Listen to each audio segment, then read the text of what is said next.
Hi guys! This is Shirley and welcome to my YouTube channel. So today, pupunta tayo sa Sunset Cruise Subic Bay. And yes, tama, naka-voice over tayo ngayon dahil nakalimutan and to be honest, tinabad akong kausapin ng camera sa sobrang excited.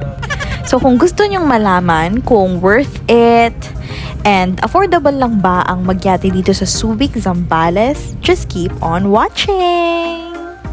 Bali mahigit 4 hours lang naman ang naging biyahe namin from our main location, kaya pinush na din namin to as my extended birthday celebration.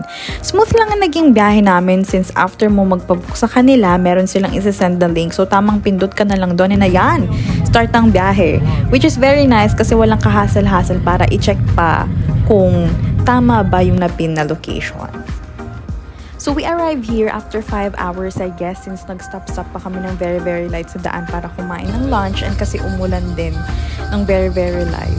Dito take note lang na kailangan medyo maaga kayo sa call time and pagkatating nyo, be mindful kasi may mga ibang yate rin dun. So baka iba masakyan nyo, make sure nyo na lang kung saan kayo nagpabook, dun rin kayo sasakay.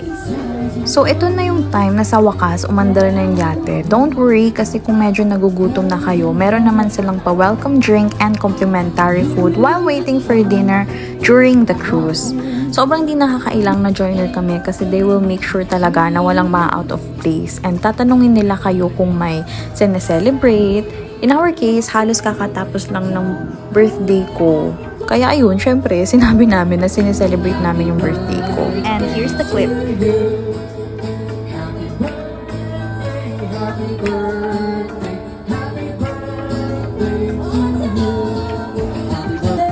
So here, they're singing the song that I've requested. Kasi nga, wala. Nag-request lang. Since okay lang naman daw mag-request. So as a bida-bida, syempre, nag-request ako. Feel free to comment down below kung gusto nyo rin bang i-cover ko yung na-request ko. Charot!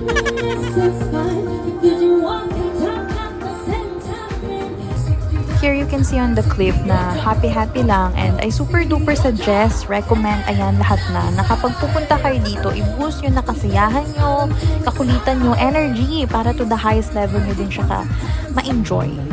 And speaking of food naman, no need to worry din since buffet siya, marami siyang choices and we can say na hindi siya tinipid. May pa-dessert pa sila na coffee jelly and marshmallows, candies, ganyan for the kids.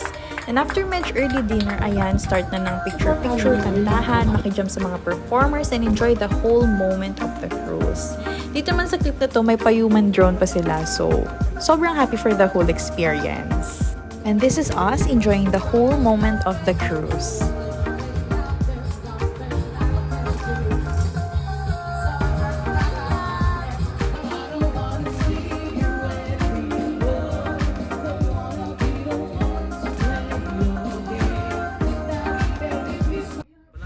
As per rate, na-avail kasi namin to na naka-promo sila. So, nasa 1,999 pesos na lang per person ang isa.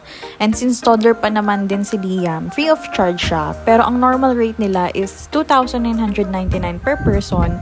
So, tip lang, if nagbabalak kayo na magpunta and experience the cruise, follow nyo na agad sila sa Blue app. Di ko sure kung pwede ko siya sabihin dito. Pero if you know, you know. And try to join yung group page nila. And I think if I'm not mistaken, private yun eh. Kasi pili lang yung sinesendan nila na naka-promo sila for this month or next month, ganyan. So, ito naman yung pauwi na kami. And if you guys are interested, see our photos at the end of this video para masalo kayong ma-excite. And syempre, if you like, enjoy, and find this helpful, please don't forget to like, share, and click the subscribe button down below as well and notification bell para maging updated kayo sa mga susunod pang upload.